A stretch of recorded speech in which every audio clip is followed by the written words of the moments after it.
Hi and welcome to Check Your Thread, the podcast that will help you sew more sustainably. My name's Zoe and I'm obsessed with sewing. I've been blogging about it for over 14 years and I'm the creator and host of the popular handmade wardrobe challenge Me Made May. But like many people, I've become increasingly concerned about the climate crisis and the way my lifestyle contributes to it. So in this podcast, I'll be nerding out about making clothes whilst exploring how to minimise the negative impact that it may have. I really hope you'll join me in this journey. Have you ever thought about all the stuff that gets chucked out every single day that could be of use to someone who is in need? If only it could just find its way to them. Well, today's podcast guest doesn't just think about it, he actually rescues useful stuff and gets it into the hands of people who really need it, day in, day out. You may have already heard Noah Hirsch talk about his mending and mutual aid activities in episode 45, but I wanted to get him back to talk more about his resource rescuing, which often takes the form of dumpster diving. Noah also shares his tactics for warding off eco-anxiety that just might help you too. But before we get to that, are you doing okay, lovely listener? Have you got a sewing project on the go at the moment? My sewing area looks like a total dump at the moment. Inspired by my participation in the last Sewist Standing Challenge, I've been going through all my fabric scraps and leftovers. Every from-scratch project that I work on adds to the sea of scraps that I'm already swimming in, so I feel it's time for me to go on top of them and reduce the amount somewhat. So I've been going through all my scraps, starting with the sweatshirt fabric scraps. So I combined some of them this week to make my son a sweatshirt. And I made my friend who is pregnant a couple of tiny baby cardigans. Plus I've hatched plans for almost all of the rest of it that I can work on throughout the year. This week I also finally finished my husband's bomber jacket, which was meant to be his Christmas present. But it's still too cold for him to wear at the moment, so I can't judge how successful it is as a garment yet. Plus I tackled some school uniform mending for my daughter. So what about you? What have you been up to? Big thanks this week goes to Suzanne and Ellen for signing up to support the podcast via Patreon. Much appreciated. If you'd like to find out more about helping to keep this podcast afloat, please go to patreon.com/checkyourthread or find the link in the show notes. Speaking of show notes, you'll find links to everything mentioned and some images to illustrate this episode. Take care till next week and enjoy.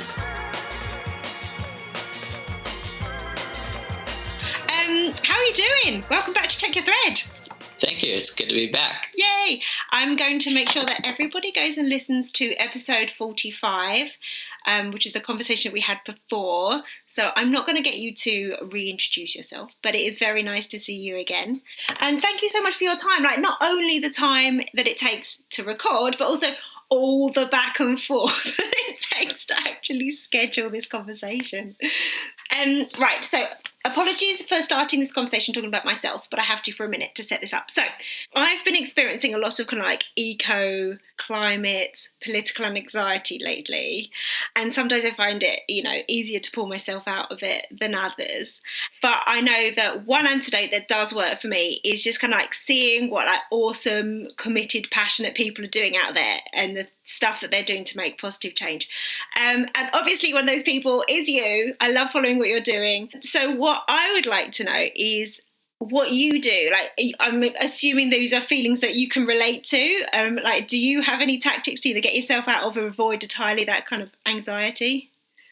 That's it. That's, I definitely do experience those feelings as well. And kind of just doing stuff is definitely what helps. And knowing that it's also connected, that a mended shirt makes a difference in lots of ways.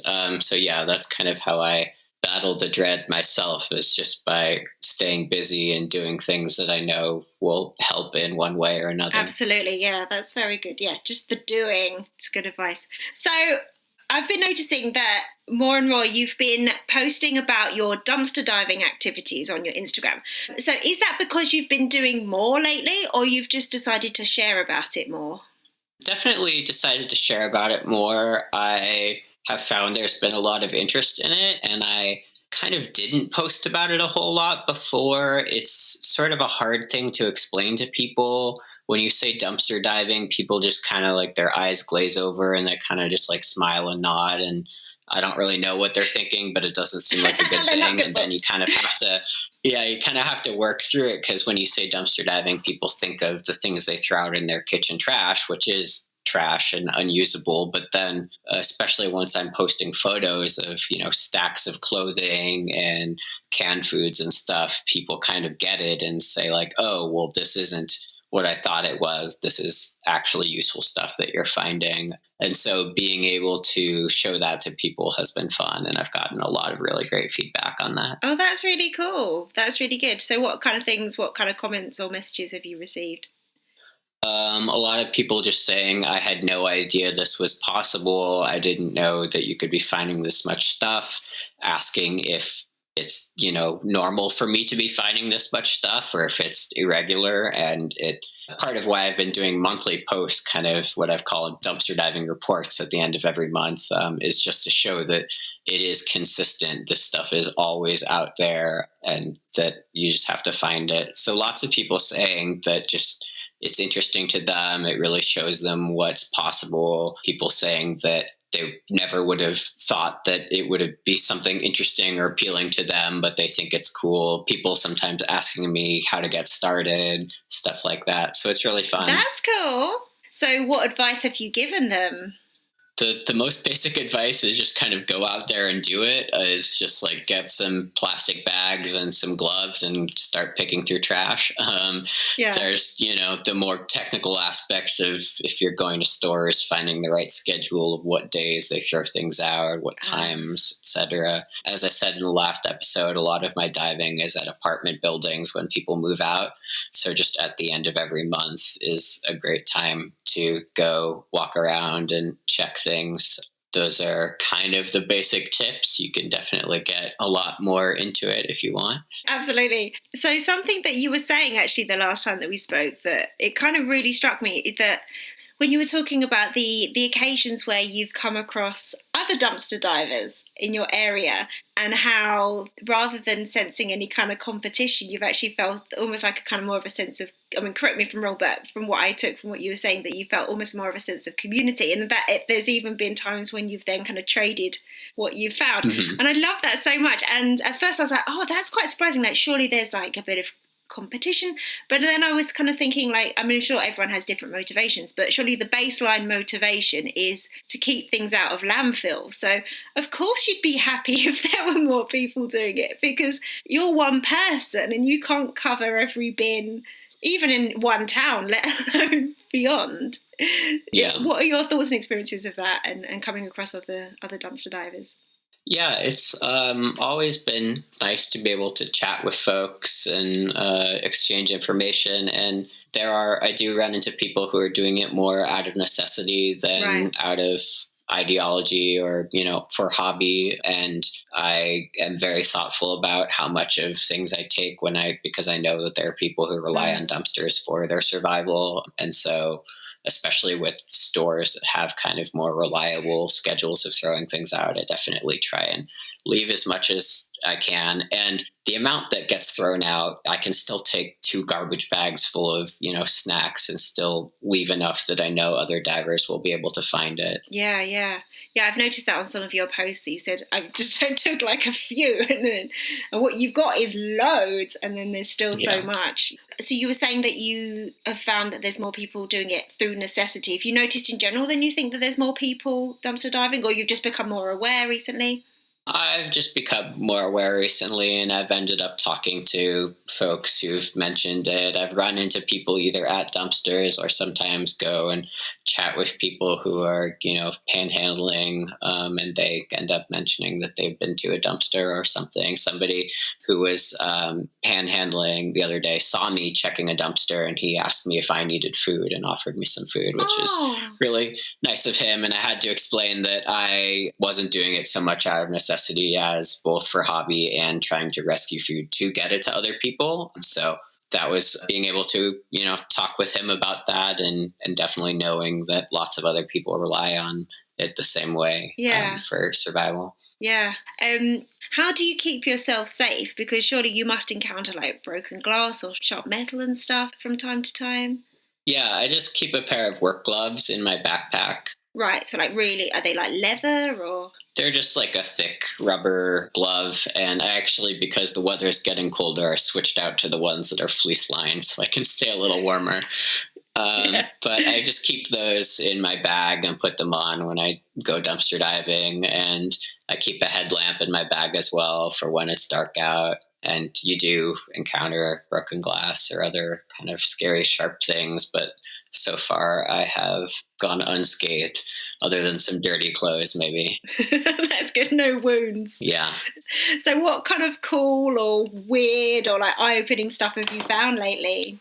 I had an apartment that I visited several days in a row because it just kept having amazing things. And what I suspect it is that it was an apartment of somebody who passed away, and it was people getting rid of their things, which is a very weird thing to think about. I kind of had struggled with that as to whether it felt okay or not for me to be picking through it, but landed on why not rescue what I can? Why would it be any more respectful for those things to end up in the landfill instead? Absolutely. I'm sure that the owner would rather some of those things see another life. Yeah, I would hope so. And there was so much there. It was just a massive amount of every part of this person's life, art and books and stationery.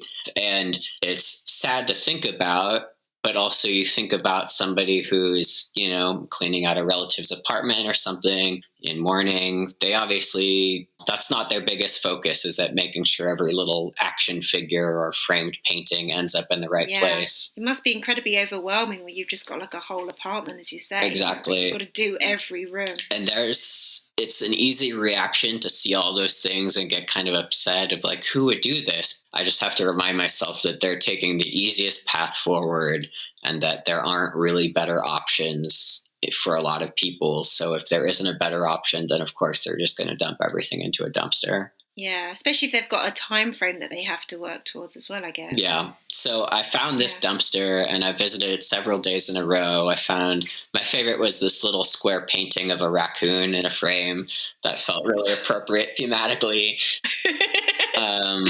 Yeah. Did you keep it? I did, yes. Have it on display. It's definitely one of my favorite recent finds, but I found a lot of vintage clothes in that dumpster, and some vintage pins and jewelry, art supplies, kind of everything.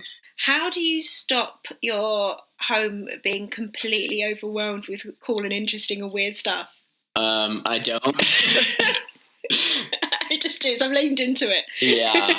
And I do try and kind of control it, but it is hard. Sometimes I just see the cool things, and especially knowing that if I don't grab it, it probably won't go anywhere. Sometimes I feel compelled to rescue it. I carried home an 8-track tape player in a suitcase full of 8-track tapes a few months ago that was very heavy. I was going to say, my goodness. It's a very large, clunky item. And I set it down on my kitchen table. And as soon as I set it down, I thought, why did I do this? I don't want this. I don't even want it. Yeah, and I ended up taking it to an antique shop and just selling it to them because I wanted to make sure it ended up somewhere. But yeah, as soon as I got it, I just said, I don't actually want this. Was that one of the on the list of weird things you've taken home on the bus? It was, yes. What are some of the other weird things you've taken home on the bus? I repaired a little free library that was in my neighborhood a while ago, and so I needed to put a new window in it, and I took a very large sheet of plexiglass home on the bus, so I just had a big sheet of plastic in front of me. I wonder what everyone's thinking you're up to. Yeah, who knows? I love your dumpster diving. What do you call them? Your roundups. Dumpster diving report. You got like some brand new labels still on vans recently, didn't you? Yeah, sneakers that were new with tags on them. That's wild. Was that the same? That wasn't the same dumpster as the clear out. It wasn't. And it's interesting because sometimes I walk around and kind of do a little circle around to different apartment buildings. And sometimes it's wild to think that I checked 3 different dumpsters and found clothes in every single one of them, and just the amount of stuff and how consistent it can be to be able to find things. That's wild. Was that in a kind of more in the student neighborhood then? I don't actually live in that area anymore. I do mostly in my own neighborhood. I think probably people recognize me now as the neighbor who's always digging through their trash. It's been fine thus far. But yeah, even around my neighborhood, which mostly isn't students, I can just find things almost always. Yeah. So you found some really cool stuff lately for the Sunnyland Free Pantry. Yeah, I keep finding more clothes and just kind of grabbing as much as I can, especially as the weather gets colder, trying to grab whatever warm clothes I can, mending them as needed, but mostly they don't need mending. Yeah. I just do a whole lot of laundry. And before every time I drop stuff off, I kind of take down a little note of what I'm bringing that day and add kind of like a running total. It's a very inexact list, but fairly recently I delivered my 100th pair of socks, and I consider that a big accomplishment. That's amazing. So have you ever managed to meet somebody that took some of the clothing that you put there, or had a conversation with them, or? I've definitely had people walk up as I was putting things in and, claim them immediately, and had, very brief little chats. Oh, that must be good. Yeah, absolutely. Well, you've actually hinted to me that you have some other free pantry related plans. What's going on? Yeah, so the Sunnyland Free Pantry, I've been delivering there for about 1.5 years, but it is actually not the neighborhood I live in, and I get there by bus, which takes a little while, and I have to carry as much as I possibly can. Yeah, that's not easy. No, and so both the logistics of bringing things to the pantry and also the desire to do work more in my own neighborhood with my own neighbors has had me kicking around the idea for a little while to start a free pantry of my own in my own neighborhood. And in recent months, I've sort of started the very long slog through the bureaucratic process of making that happen. Right. So can you give me a little idea of what that entails? Yeah. If you can bear to. Sounds horrific. Yeah. So I've talked to my neighborhood association. I went to a Zoom meeting from them, which was not something I ever expected to do. But I went and talked to them and kind of gave them my proposal. And to my surprise, most were supportive of the idea, which was nice to hear. Did you have to explain to them? I mean, they knew what it was, or did you have to kind of clarify what your vision was? I did have to, and it's interesting to think about how to pitch it to different audiences. Interesting. Because I think of the work in the pantry as very political, very kind of founded in leftist politics, especially serving unhoused people and people who really need it. And yeah, definitely like a very radical politics-based activity. But thinking about the neighborhood association, mostly older folks who have owned their houses for decades and lived in the neighborhood, I thought about how I could make the idea a little more appealing to them. So I ended up kind of writing a little different pitch for it about how it would be for our neighbors, which is also true. Both unhoused and housed neighbors would make use of this, and not so much touching on the politics side of it. And I think I made it seem appealing to them. And even though it feels weird to strip the project of the politics that I believe in and think is part of it, if it gets to the end goal of the pantry being in existence, and I think it's still good. Absolutely. You're not stripping it. You're just kind of being a bit covert. Exactly.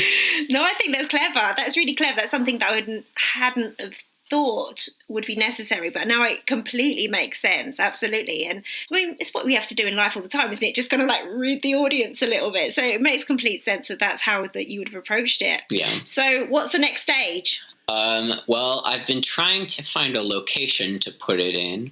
I am a renter. Almost my entire block is just very dense apartment buildings. So I've been trying to find a location to put it in. there is a small plot of city-owned property in my neighborhood that for years was just blackberry brambles and garbage. And one day I saw a guy out there just working on it, with a shovel or whatever. And it didn't seem like he was doing it in an official capacity in any way. And so I saw him a couple times and started talking to him. And he said, yeah, this is city-owned land. I've been trying to get them to do something with it for a long time. I even said if they give me the go-ahead, I will put the money and time into clearing this land and making it into a space that people can use. And they said no, but I'm doing it anyway. Awesome. We need to get him on board. Yeah. And so he was one of the first people that I started talking to about it. And he's been slowly clearing away all the brush and the garbage and turning it into a park, which is amazing. This little kind of guerrilla unauthorized park in our neighborhood that doesn't have a lot of green spaces or anything like that. Yeah. And so my first idea was, well, the guerrilla park should have a guerrilla pantry as well. It just felt very within the spirit of the project. But it sounds like he's on shaky ground with the city already. And so putting a pantry there, as much as my instinct is just DIY, kind of do it anyway, ask forgiveness, but not permission, I want there to be longevity in the project. And so the idea of starting something there and not knowing how long it will last, that's tricky. And so I was trying to figure out where I could place it in a more official capacity. And directly across the street from the park is a piece of property owned by the local university. And it's pretty far away from the university campus itself, but it's a building that they still own and operate. And there is a strip of grass behind that building that the neighborhood association has already gotten permission to plant trees on. So that sort of started the thoughts going of, well, the neighborhood association, who I'm already sort of working with, already has a relationship with the university about this land. Maybe I could put a pantry there. And so that has been what I've been working towards in recent months. And that work has just been writing a lot of emails. It's so disheartening. It's so hard to do because, I mean, if you weren't so tenacious about it, I'm sure you would have given up ages ago, as probably many people have had the idea but then kind of lost heart because it's been so difficult. It's so frustrating. It is. And it's not at all the kind of work that I enjoy or I'm used to doing. And I'm, going to keep doing it because I want this project to go through. But every time I, send an email and don't get a reply, I just keep thinking I should just find a bookshelf and drag it to the sidewalk and it will be a pantry for as long as it lasts. But I do want it to be something that lasts longer. So I'm continuing with the emailing process. So have you spoken to the person that started up the Sunnyland Free Pantry? Were they able to give you any ideas or tips on how to get going? Yeah, I talk with Stacy about the pantry and my plans with that pretty frequently. She's offered her support, especially in building the pantry once it gets to that point. Hers is located behind her art studio, so it's a little different where she doesn't need permission from someone else, but definitely in terms of getting it started, the actual logistics of keeping it running and keeping it stocked and, relationships with the neighborhood and stuff is things that she's all been very helpful in. Awesome. So hopefully it won't take long, but when you get to this point, what is it physically going to look like? What is its form going to take? That remains to be seen. I would like for it to be fairly large, weatherproof, have a door. I want it to be big enough to hold food, toiletries, and clothing, because a lot of the little pantries just have enough space for like some canned foods and a loaf of bread or something. But of course, clothing is my thing, and that's kind of what drives me. And so I definitely want that to be a part of it. So it's definitely when it's so abundant as well. Exactly. Apparently. Yeah. So what it actually looks like, I don't know yet. I think that once it gets launched, people will embrace it, both in terms of giving and receiving resources for it. In the meantime, I kind of see myself as the steward of it, of having to visit it every day and, make sure it's stocked and in good shape. But I do think that, as we've seen with the Sunnyland Pantry, kind of the longer it goes and more people know about it, the more bountiful it will be. Is it going to have its own Instagram account? I think so, probably. Brilliant. I can't wait.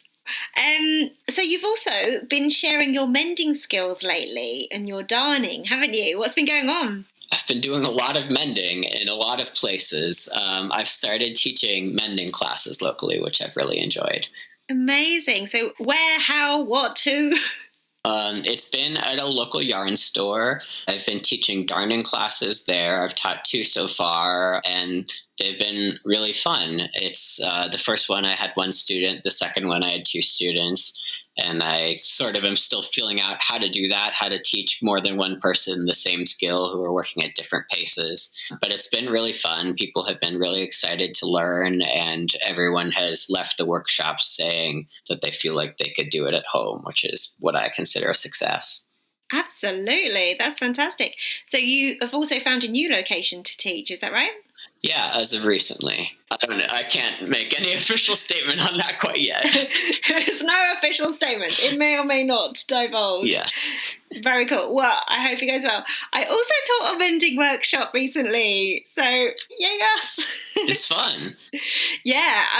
I mean, I have been a dressmaking and sewing teacher in the past, but I haven't taught mending before. Yeah, and it's tricky because it was myself and my friend Naomi, friend of the podcast, and we were in a position to access some government funding for kind of sustainability related things. Well, we haven't accessed that funding yet, but we'll be accessing the funding. And it was very open. I actually specifically said it's not going to be darning because I do feel that is a specific skill in itself, and it can be quite time consuming, can't it? So I didn't want someone coming with one thing, someone coming with the other, something else, and then darning as well. I feel like that in itself should be a separate thing, but everything was going to be done by hand. Like, we deliberately didn't want to bring any sewing machines because I kind of feel like, although, you know, you can speed up repairs and stuff with sewing machines, I feel like, for one, I wanted to make it super accessible for someone who's like, you know, never touched a sewing needle before. And also, you can end up spending the whole session just getting someone confident with a sewing machine, can't you? Yeah. So we just had some little hotel sewing kits, you know, so we had one for everybody so they could take them with them if they didn't have anything at home. And then we had loads of scraps of fabric and some bits of interfacing. We had an iron and an ironing board and some bits of binding and buttons. And I felt like we had literally everything, but still people came and they were like, oh, I've got this. I'm like, oh, didn't bring jersey or whatever it was. It's tricky, isn't it? Like, what do you bring? Like, the world is what you bring. You still won't have everything. Yeah, and that's why I started with darning, because it's such a universal thing where it's the same process for socks as it is for sweaters, and it's just one technique to teach, and that's kind of all you need to know. Whereas you don't need a suitcase full of stuff with you. Exactly, yeah. So if you were doing that in a yarn shop, were you able to kind of access yarn from there, or did you bring your own kind of offcuts and stuff? I brought my own supplies, but people were able to purchase supplies at the yarn store, and the employees of the yarn store know much more about yarn than I do, so having them on hand to be able to help people is definitely useful. Yeah. So also, more updates. I saw a picture of you as part of a very cool looking gang outside at a vintage shop. What was that about? Yeah, that's my new job. Ooh, congratulations. Where's your new job? Tell us everything. Thank you. It's at a vintage clothing store that I started working at about 6 months ago. And the job title that I've created for myself is Fabric Wizard. I love it. I want you to have a badge. Yes. I don't have a name tag, but maybe I should. Yeah. Or maybe a pointy hat or something. Both. But I mend things there, and they just hand me a pile of clothes, and I kind of get to work in the back of mending clothes. It's been super fun because I just get to interact with a lot of really cool old clothes, and that's always fun for me. That's so cool. Have you discovered any clothes whilst you've been mending, or maybe on the racks, that have been mended previously? Yes. And that's always cool. And sometimes it's working on other people's mends is kind of fun. There was one piece that was a pair of jeans that somebody started embroidering but never finished. And I got to finish their project for them, which I did with an applique instead of embroidery for time. But it's definitely cool to find other people's DIY projects or people's alterations or, you know, decorated clothes. I love that. So have you completed any mends that you've been particularly proud of lately? Or have you learned any new techniques? I'm trying to get over my fear of zippers. Is that something you encounter a lot, broken zips? Yes, and I've kind of been ignoring them. I've just been putting them in a pile. The pile's getting bigger and bigger. Yes, exactly. But I really do want to get better at zippers. Yeah, it's so tricky, isn't it? That's what I was kind of saying at the workshop the other day. When you're a beginner, maybe that's the way you take to the alterations expert, because that's sometimes like the zips are the first thing that go into a garment, aren't they? So there's so much unpicking to even get there. Yeah, and that's a hard thing about mending is things that would be easy at a different step in the construction process are just so much harder, especially things that are lined or just have weird piecing or darts or anything. It just takes some weird trickery or just a lot of unpicking of other parts of the garment to get it fixed, which was a lot more work than the person who initially made the garment put in, probably. Yeah, like, it's really racking up the hours, this garment. Yeah. Thank you so much for this update. It's been great to hear what you've been up to. Thank you. Let's have another one in about 6 months' time when your pantry is up and running and you can tell us all about that. Sounds great. Brilliant. Enjoy the rest of your day off. Thank you so much for your time, Noah. Take care. Thanks, you too. Thanks so much for listening. I really hope you enjoyed this episode and are left feeling inspired. For more info about the podcast, including show notes for this and every episode, head to checkyourthread.com. I'd love to hear from you, so if you have any comments, questions or ideas for future episodes, please get in touch by emailing zoe@checkyourthread.com or find me on Instagram @checkyourthread. Massive thanks to Patrick Potter for production support, to Sylvia Seller for the awesome logo design, and to Simon at Palm Skin Productions for the music. This ad-free podcast would not be possible without listener support, so if you feel you are able, please consider signing up to the Check Your Thread Patreon. For the equivalent of buying me a coffee each month, you'll be making it possible to continue producing regular episodes. Links can be found in the show notes and on the website checkyourthread.com. I hope you'll listen again next week. Until then, take care. Bye!